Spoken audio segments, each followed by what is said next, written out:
এবারে খন্ডা উঠাইতারলে ভেন্ডিটি বেচা পোলাটা যখন আমার ভার্সিটি পাস করে বাড়িব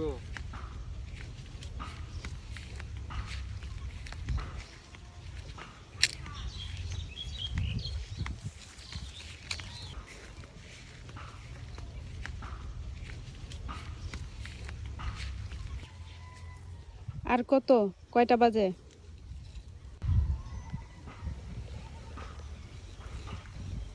কয়টা আর বাঁচবো, জোহরের ওয়াক্ত মনে হয় ঘনাই আইছে। পানি আনছ? কদুরা পান আর পানি খাই।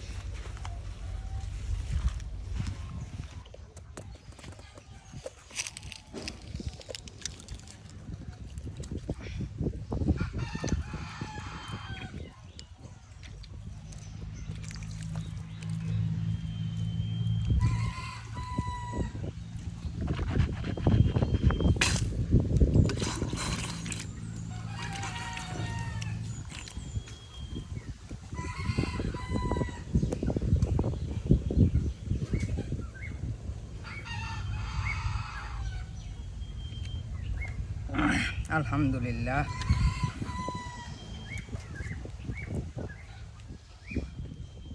এবারে খন্ডা উঠাইতারলে ভেন্ডিটি বেচা পোলাটা যখন আমার ভার্সিটি পাস করে বাড়িব তখন তো আমরা কোনো কষ্ট থাকতো না, বুঝছো?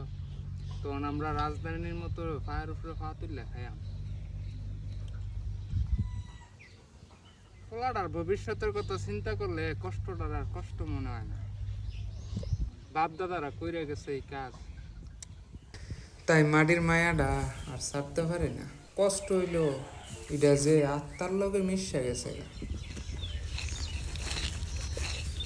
এই ভিডিওর কথাগুলো এই কারণে বলা, বর্তমান সমাজ ব্যবস্থা আমাদের এমন একটা জায়গায় নিয়ে গেছে যেই জায়গাটাতে বাবা মার কর্মের পরিচয় দিতে আমরা লজ্জাবোধ করি। তো অবশ্যই সবাইকে বলবো বাবা মার কর্মটাকে সবসময় সম্মান করা আমাদের উচিত।